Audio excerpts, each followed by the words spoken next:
Day 34.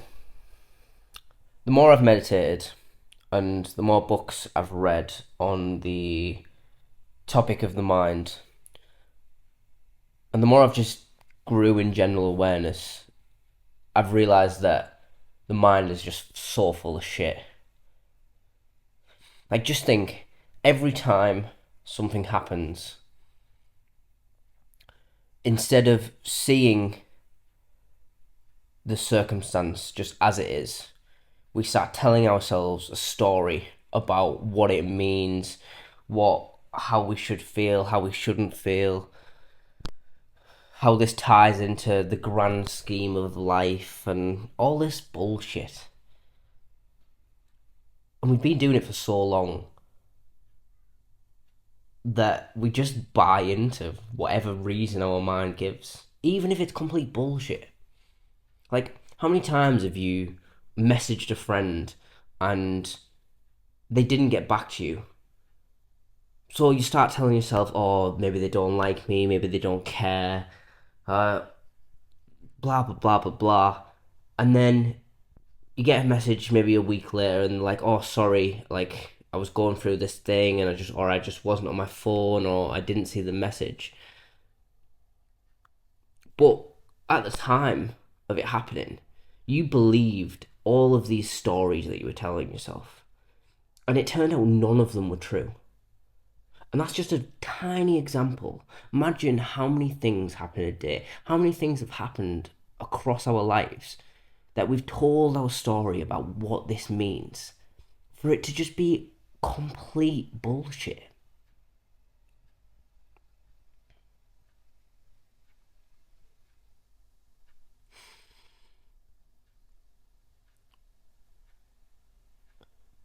There's a quote, I can't remember who it's by, but it's the mind is a brilliant servant and a terrible master.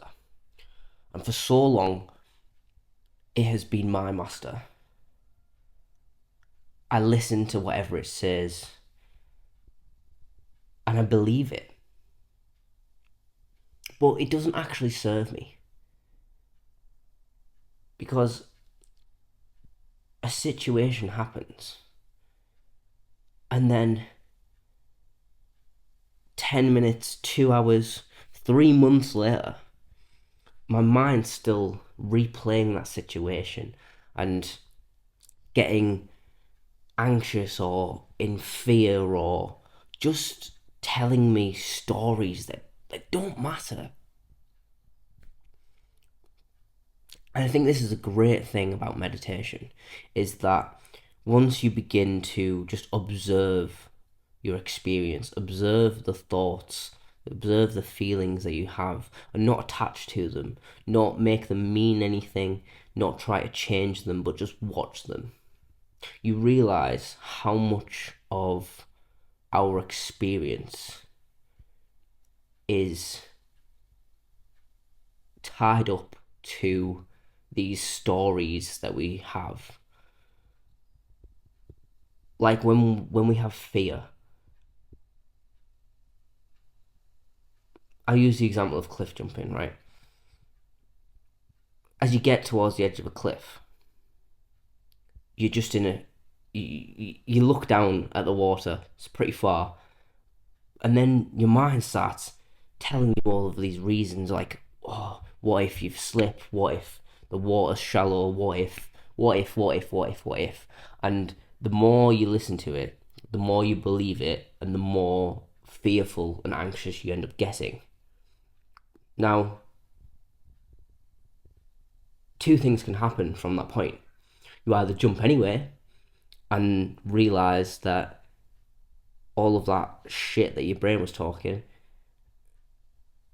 was just a waste of time. It only made the experience worse because you couldn't enjoy it. Or you turn around and you walk back down. You quit because your brain was that convincing that you gave in. Now there is a third option. And the third option is to accept that you are a little scared but not try to make any stories up, not try to change that fear, just to accept that it's there and then jump. To just experience what is happening right here and now, and not experience what is here, right now for 1 second, and then live in your mind for the rest of it. I hope this is making sense.